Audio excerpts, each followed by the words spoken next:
천미 예수님, 한 주일 동안 잘 지내셨나요? 네, 더위도 이제 슬슬 꺾여가지 않을까 싶습니다. 아마 오늘인가 내일인가가 쳐서죠? 네, 어제였어요? 벌써 지나갔어요? 와, 네. 기상대가 날씨는 못 맞춰도 조상님들이 알아낸 절기는 기가 막히게 맞더라고요. 처서가 지났으니 아마 이 무더위도 조금씩 꺾여갈지 않을까 싶습니다. 저희가 오늘 보게 될 주요 키워드는 이런 것들입니다. 첫 번째는 예수님께 구원받을 사람은 적습니까? 라고 물었던 그 사람의 질문이 어떤 의도이며 무엇을 의미하는가, 그리고 그 사람의 질문에 대해서 너희는 좁은 문으로 들어가도록 힘써라 라고 말씀하신 예수님의 그 말씀의 의미가 무엇인지, 그리고 첫째가 꼴찌되고 꼴찌가 첫째 된다는 그 말씀이 우리에게 어떤 의미인가 라고 하는 총 3가지의 이야기를 드리게 될 겁니다. 이번 주는 연중 제21주일이고 우리는 오늘 너희는 좁은 문으로 들어가도록 힘써라 라는 예수님의 말씀을 중심으로 살펴보도록 하겠습니다. 매달 첫 주가 되면 저는 봉성체라는 걸 하러 나갑니다. 봉성체라고 하는 건 예수님의 몸을 받들어 모시고 거동이 불편하셔서 성당에 나오실 수 없는 어르신들 그리고 환자분들을 찾아가서 그분들에게 간단한 영성 예식을 통해서 예수님의 몸을 받아 모시게 해드리는 예식을 봉성체라고 부르죠. 보통 한 달에 한 12가정 정도, 많을 때는 더 많아지기도 하지만 그렇게 찾아가게 되는데, 늘 제가 봉성체를 나갈 때마다 마지막으로 들르는 집이 있습니다. 그 집에 사시는 분은 율리아 할머니세요. 연세가 벌써 90이 넘어가셨죠. 근데 90이 넘은 연세에도 항상 정신은 맑게 또렷하게 계십니다. 그리고 이제 거동이 많이 불편하신데도 불구하고 제가 봉성체를 하러 가면 저보다 먼저 구역장님, 반장님들이 이제 좀 준비를 도와주러 가시는데, 준비를 도와주러 가보시면 이미 집안 청소가 말끔하게 돼 있는 상태라고 해요. 그 불편한 몸을 끌고 쓸고 닦고 하시는 거예요. 그러다가 몇 번이나 넘어져서 막 멍드시기도 하고 많이 다치셨는데도 불구하고, 그래서 제가 할머니 제발 좀 더러워도 되니까 예수님은 그래도 오실 거니까 제발 다치시지 않게 좀 가만히 계셔요 라고 부탁을 드려도 어떻게 예수님이 오시는데 더러운 꼴을 보일 수 있느냐 하며 늘 또 고집을 꺾지 않으시는 할머니십니다. 그런데 그 율리아 할머니가 최근 몇 달 사이에 굉장히 많이 야위셨어요. 아무래도 식사를 제대로 못 하시기 때문이 아닌가 싶어요. 늘 제가 할머니 식사는 잘 챙겨 드셔요? 라고 여쭤보면 돌아오는 대답이 입맛이 없어. 그리고 아휴, 빨리 좀 데려가셨으면 좋겠어 라고 하시는 말씀을 듣게 되시요. 그리고 점점 더 하루가 다르게 말라가시는 모습을 보게 됩니다. 그래서 한편으로는 좀 마음이 좀 무거워요. 사람이 감이란 게 있잖아요. 할머니께서 오래 버티시지는 못하실 수도 있겠다라는 마음이 들어서 할머니의 이 항상 맑고 밝고 건강한 모습 더 오래 보고 싶은데 뜻대로 안 될 수도 있겠구나라는 마음 때문에 한편으로는 마음이 무거우면서도 그런 생각을 해보게 됐습니다. 꼭 율리아 할머니뿐만 아니라 아마 연세가 지긋하신 부모님을 봉양해 보신 분들은 다 아실 거예요. 소시적에 아무리 기골이 장대하고 막 그랬던 분들이라도 연세가 지긋하시고 이제 하느님 품으로 돌아가실 때쯤 되면 그 많던 살들도 다 빠지고 그 커다랗고 장대했던 골격들도 다 이렇게 움츠러들고, 그리고 그 맑았던 정신도 조금씩 흐려져서 마치 아기와 같은 상태로 마음도 몸도 정신도 작아지시는 모습을 보게 됩니다. 그렇게 변해가시는 모습이 가족들 입장에서는 또 한편으로는 마음 아프시겠지만, 다른 한편으로는 우리가 오늘 복음을 묵상하는 한 가지 계기가 될 수도 있겠다라는 생각이 드는 게 뭐냐면, 아마 우리 어르신들은 당신도 모르는 사이에 하느님 아버지의 뜻에 따라 하느님 나라로 들어가는 그 좁은 문을 통과하시려고 그렇게 몸도 마음도 영혼도 작게 만들어 가시는 게 아닌가라는 생각을 최근 공성체를 통해서 해보게 됐습니다. 그렇다면 우리가 늙어간다는 것이 그저 그냥 슬퍼하고 서글퍼해야 할 만 일은 아니겠구나. 내가 어떻게 하면 하나님 나라로 들어가는 그 순간을 준비하는 지금을 영적으로, 육적으로, 정신적으로 나라고 하는 자아를 최소한 작게 만들고 작아져서 하나님 나라에 들어가기 합당한 사람으로 변해갈 수 있을까를 고민하는 것도 우리에게 중요한 묵상거리가 되겠다라는 생각을 해보게 되시오. 오늘 복음에서 어떤 사람이 예수님께 저렇게 질문합니다. 주님, 구원받을 사람은 적습니까? 라고 질문합니다. 저 사람은 왜 저렇게 물었을까요? 예수님을 열심히 따라다니던 사람 중에 한 명이었어요. 예수님이 하시는 말씀을 열심히 듣고 그분이 일으키시는 기적들을 수차례 목격하면서 이분이야말로 하느님께서 우리를 구원하시기 위해 보내신 그리스도시구나라고 하는 분명한 믿음을 가진 사람이었습니다. 그런 사람이 갑자기 예수님께 구원받을 사람이 적냐고 물었던 거예요. 이 사람의 말 속에서 어떤 감정이 느껴지시나요? 왜 많고 적음을 물어볼까요? 불안하니까. 뭐가 불안할까요? 내가 하나님 나라에 갈 수 있을까? 내가 구원받을 수 있을까? 라고 하는 게 불안해지는 겁니다. 왜 불안해질까요? 나도 모르는 사이에 세상의 논리에, 세상의 규칙에 익숙해져 있기 때문입니다. 우리가 사는 세상에서는 남들 보기에 정말 좋은 것, 가치 있는 것들을 차지하기 위해서는 경쟁해서 이겨야 합니다. 왜냐?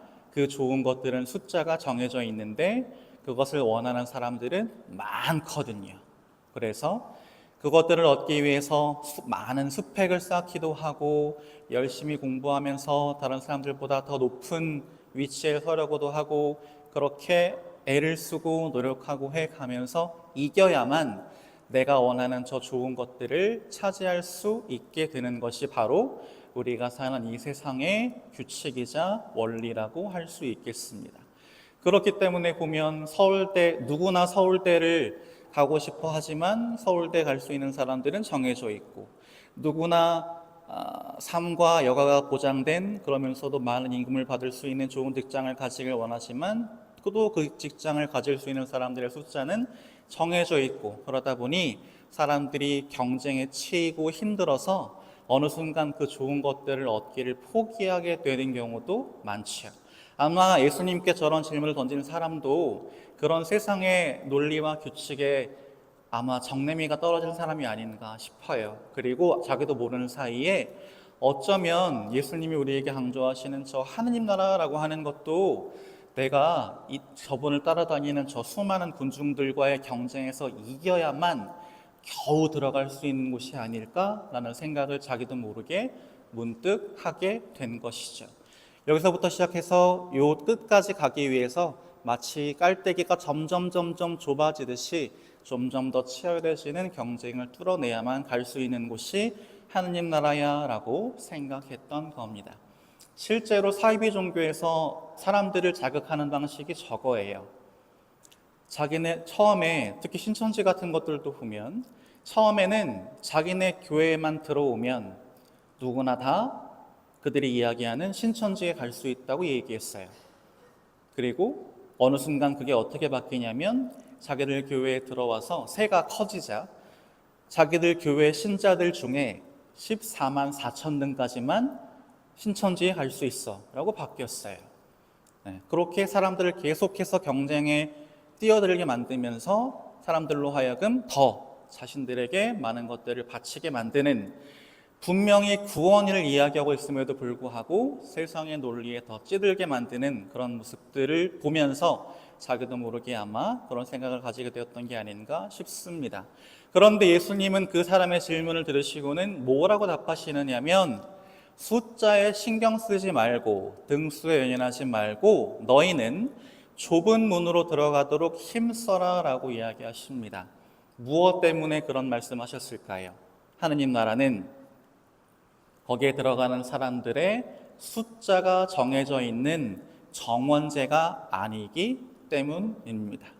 그 사람이 신경 써야 할 건 몇 명이나 구원받을 수 있나라고 하는 숫자가 아니라 어떻게 하면 우리가 하느님 나라에 들어갈 수 있나라고 하는 구체적인 방법을 아는 것이고, 그리고 자기가 아는 그 방법을 행동으로 실천하는 것이 바로 구원받기 위해서 가장 중요한 것임을 그에게 분명히 알려주시려고 했던 것이죠. 하느님 나라는 우리에게 정말 많은 기쁨과 행복을 줄 수 있는 좋은 것들이 가득합니다. 다시 말해서 그것들을 얻기 위해서 굳이 남들과 경쟁을 할 필요가 없다는 뜻이죠. 하느님 나라에는 정원 제한은 없습니다. 다만 한 가지 다른 제한이 있어요. 무슨 제한이 있느냐? 자격 제한은 있습니다. 그러면 하느님 나라에 들어가기 위한 자격 요건은 어떻게 되느냐? 이 세상 사람들처럼 수많은 스펙을 쌓고 쌓아서 나를 크게 보이게 만드는 거냐? 아니다라고 하시죠. 오히려 그 반대로 나를 비우고 내어주고 낮추고 작아져서 그 나라로 들어갈 수 있는 좁은 문을 통과할 수 있을 정도로 겸손한 사람이 된다면, 순명하는 사람이 된다면 누구나 하느님 나라에 들어가서 참된 기쁨과 행복을 누릴 수 있다라고 하는 말씀이 바로 너희는 좁은 문으로 들어가도록 힘써라라고 하는 말씀 안에 숨어 있는 의미라고 할 수 있는 것이죠. 그런 말씀을 듣고 이제 이 사람이 그렇구나, 그럼 나도 기회가 있겠네라고 마음을 내려놓으려는 찰나 예수님은 그 뒤에 덧붙여서 저런 말씀을 하십니다. 그런데 있잖아, 많은 사람이 그곳으로 들어가려고 하겠지만 못 들어갈 거야 라고 하십니다. 이것은 누구 탓일까요? 하느님이 갑자기 자격 요건을 확 높이셔서? 아니요, 하느님은 언제나 한결같으신 분이십니다. 누구 때문에? 바로 충분히 작아지지 못하는, 온전히 내려놓지 못하는 나 자신 때문입니다. 그림을 잘 보실까요? 이게 하느님 나라로 들어가는 문입니다. 좁죠? 이 사람은 근데 그 문 앞에서 투덜투덜거리고 있어요. 뭐라고? 왜 이렇게 문이 좁아? 라고 투덜거리고 있어요. 아주 비싸고 좋은 차에 타서. 이 사람이 진짜 하느님 나라에 들어가기를 바란다면 어떻게 하면 되나요? 차에서 내려서 차를 버리고 걸어가면 됩니다. 하지만 그렇게 하고 싶지 않아요. 두 가지 때문에. 첫 번째는 내가 이 차를 사기 위해서 얼마나 뼈빠지게 노력했는데 이걸 어떻게 버려? 두 번째는 귀찮게 힘들게 왜 걸어? 차 타고 가면 되지 라는 마음 때문에 끝까지 버티는 거죠. 그러면 하나님께서 이 사람을 위해서 구원의 문을 아무리 열어놓으셔도 우리가 이 사람처럼 고집을 부리느라 비우지 못하고 내려놓지 못하고 낮추지 못하면 끝까지 못 들어가는 사람이 되고 마는 겁니다. 생각보다 많은 사람들이 이 사람처럼 욕심과 집착을 내려놓지 못하고 하느님 나라에 들어가지 못하게 되는 경우가 많아라고 하는 이야기를 예수님은 이런 말씀으로 우리에게 들려주고 계시는 겁니다. 좁은 문으로 들어가는 게 너무 힘들게 느껴진다라고 한다면 그만큼 나 자신을 낮추고 비우고 작아지게 만드는 일이 그만큼 힘들고 어렵게 느껴진다라는 뜻입니다. 기본적으로 우리가 하느님 나라로 들어가기 위해 통과해야 할 좁은 문이라고 하는 것은 우리로 하여금 굉장히 큰 희생, 큰 인내, 큰 포기, 그리고 큰 사랑과 용기를 필요로 하게 우리에게 요구합니다. 그래서 그 문을 통과하기 위해서 포기해야 하고 감당해야 할 것들이 이만큼 크고 많다 보니 그 나라로 들어가기 위해 통과해야 되는 저 문이 힘겹게 느껴지는 건 당연하겠지요. 게다가 내가 저 문을 통과하고 나서 하나님 나라에서 누리게 될 기쁨과 행복에 대한 확신이 없다면, 그게 얼마나 좋은지를 내가 알지 못한다면 지금 여기서 저것들을 내려놓고 포기하기가 더 힘들어지겠기에, 왜 하나님은 우리에게 저렇게 힘든 걸 요구하시나? 왜 굳이 구원의 문을 좀 넓게 만드시지 그 문을 저렇게 좁게 만드셔서 더 많은 사람들이 들어가지 못하게 막으시나? 라고 하느님을 원망하는 모습을 보이게 되는 겁니다. 정말 그 나라에 들어가지 못하는 탓은 내 욕심과 집착 때문임을 알면서도 말이죠. 그래서 우리가 그러나 그 반대로 하나님 말씀을 평소에 귀 기울여 잘 들으면서 그분 뜻을 충실히 따르기 위해 노력하는 사람들은 그 나라가, 하나님 나라가 내 삶에서 얼마나 큰 가치를 갖는지를 알기 때문에, 그리고 내가 하나님 나라에 들어가서 하나님과 누릴 기쁨과 행복이 얼마나 큰지를 알기 때문에 저 좁은 문을 통과하기 위해서 기꺼이 내가 가지고 있는 것들을 내려놓고 포기하고 자신을 낮출 수 있게 됩니다. 그런 사람들에게는 좁은 문이 결코 좁게만 느껴지진 않을 거예요. 내가 이 좁은 문을 통과하기만 하면 나는 기쁘고 행복할 수 있어 라고 하는 희망으로 얼마든지 그 문을 통과할 힘을 갖고 있게 되는 것이죠. 이 문도 결국 하느님 나라의 일부잖아. 내가 하느님 나라에 들어가고 싶다면 이 문을 통과해야 하는 건 당연하잖아 라는 마음으로 하느님의 뜻에 좀 더 충실하게 따르고 순명하기 때문에 이런 사람들은 아주 자연스럽게 좁은 문을 통과해서 하느님 나라에서 진정한 기쁨을 누리게 되겠지요. 그렇다면 우리가 어떻게 해야 저 좁은 문을 통과할 수 있을까라고 하는 걸 생각해야 하는데, 예수님은 그거에 대해서 우리에게 저런 말씀을 하십니다. 집주인이 일어나 문을 닫아버리면 너희가 밖에 서서 주님 문을 열어주십시오 하며 문을 두드리기 시작하여도 그는 너희가 어디에서 온 사람들인지 나는 모른다 하고 대답할 것이다 라고, 우리가 하느님 나라로 들어가는 문을 통과함에 있어서 가장 중요한 두 가지 원칙을 우리에게 얘기하십니다. 이 말씀 안에 숨어있는 두 가지 원칙은 무엇일까요? 첫 번째는 타이밍입니다. 집주인이 일어나 문을 닫아버리면, 하느님 나라로 들어가는 문은 누구에게나 열려있지만 언제까지나 계속 열려있지는 않습니다. 무슨 뜻이냐? 살아있는 동안 노력하는 만큼 내가 거길 통과할 가능성이 높아진다는 뜻입니다. 다시 말해서 내가 죽은 다음에 하느님 나라로 들어가는, 하느님 앞에 나아가서 준엄한 심판대 앞에 서게 되면 그때는 내가 더 이상 하고 싶어도 노력할 수가 없으니 적당한 때를 놓치지 말아야 한다라는 뜻입니다. 두 번째는 방법입니다. 너희가 어디에서 온 사람들인지 나는 모른다 라고 대답할 것이다.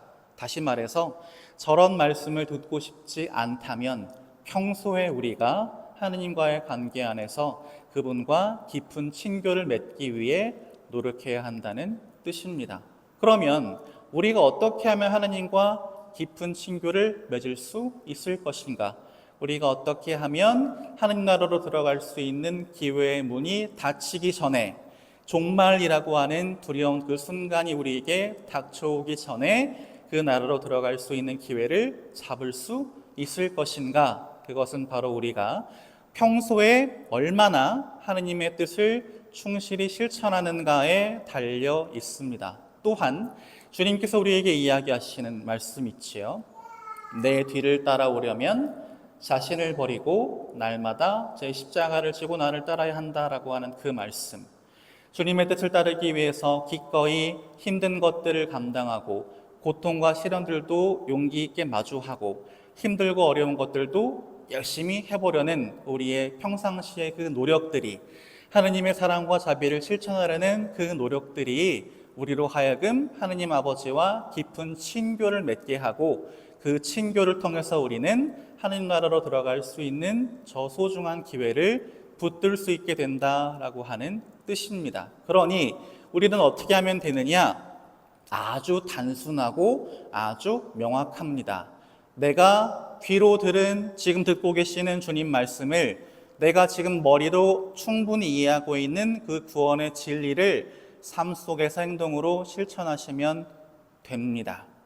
그런데 안타깝게도 이 실천을 나중으로 미루시는 분들이 너무 많아요. 왜? 내가 머리로 아는 대로 배운 대로 실천하자니 지금 당장 손해를 볼 것 같고 남들보다 더 큰 희생을 하게 될 것 같고 그런 것들이 억울하고 귀찮고 힘들고 싫기 때문입니다. 그래서 어떻게 하느냐? 내가 내 이웃에게 사랑과 자비를 실천할 기회가 생겨도 지금은 여유가 없어요 라고 하면서 나중으로 미뤄버립니다. 또 교회 공동체를 위해서 이 세상에 하느님의 뜻을 실현하기 위해서 내가 봉사할 수 있는 기회가 생겨도 저는 능력이 없으니 제시키세요 라고 남에게 또 미룹니다. 그러다 보면 어떻게 될까요? 오늘 복음에서 예수님이 말씀하시는 그 사람들처럼 됩니다. 어떤 사람들? 너희가 밖에 서서, 하느님 나라의 밖에 서서 하느님 나라 안에 있는 사람들이 하느님과 함께 기쁨과 행복을 누리는 걸 보면 너희는 그 절망의 어둠 속에서 울며 이를 갈 것이다 라고 하는 무서운 말씀이 바로 우리 이야기가 될 겁니다. 그러니 우리는 평소에 노력해야 하는 것이죠. 내가 살다가 갑자기 종말의 순간이 닥쳐와서 주님 앞에 서면 우리가 평상시에 주님의 뜻을 따르지 않은 이상 주님의 심판 앞에 섰을 때 주님, 저는 살아있는 동안 당신의 뜻을 따르기 위해서 이러한 것들을 했습니다 라고 보고할 내용이 아무것도 없어요. 그냥 멀뚱멀뚱 서 있을 수밖에 없는 상황인 겁니다. 너무 죄송하고 너무 부끄럽고 너무 면목이 없어서. 근데 그때 하느님 앞에서 이런 말씀하실 수 있겠어요? 그래도 저 주일 미사는 빠지지 않고 참여했습니다. 그리고 저 본당 신부하는 강론은 열심히 들으려고 했어요. 근데 죄송한데요, 그거는 여기 오시는 분들 다 아시는 거예요. 네. 서울대 가려면 저 학교는 나갔어요, 수업 시간에 잠은 안 잤어요로는 못 가는 거 아시죠? 마찬가지. 하나님 나라에 가고 싶다면 이 정도로는 안 된다라는 뜻입니다. 이렇게 살다가는, 이렇게 살면서 나 정도면 됐잖아 라고 영적으로 안주하는 모습으로 교만해지다가는 언젠가 구원의 진리를 알면서도 실천하지 않은 불의한 자가 돼서 세상 종말의 순간 멸망하는 이 세계와 함께 버려지게 될 겁니다. 그리고 그때 하느님 품에 안겨서 기쁨과 행복을 누리는 다른 사람들을 부러워하며 바라보게 되겠지요. 그래서 우리는 예수님의 이 말씀을 기억해야 합니다. 너희가 어디에서 온 사람들인지 나는 모른다. 왜? 너희가 평상시에 나의 말과 뜻을 실천하지 않았으니까. 그 실천을 통해서 나와 깊은 친교를 맺지 않았으니까. 내 앞에서 밥 먹으면 뭐해? 내가 가르치는 데 서 있으면 뭐해? 귀 기울여 들었어야지. 사람들이랑 같이 먹었어야지. 내 말대로 살았어야지 라고 우리에게 이야기하고 계시는 것이죠. 그러니 더 늦기 전에 지금부터라도, 지금 여기에서부터 최선을 다해서 하느님 아버지의 뜻을, 예수님이 우리에게 알려주신 구원의 계명을 실천해야만 할 것입니다.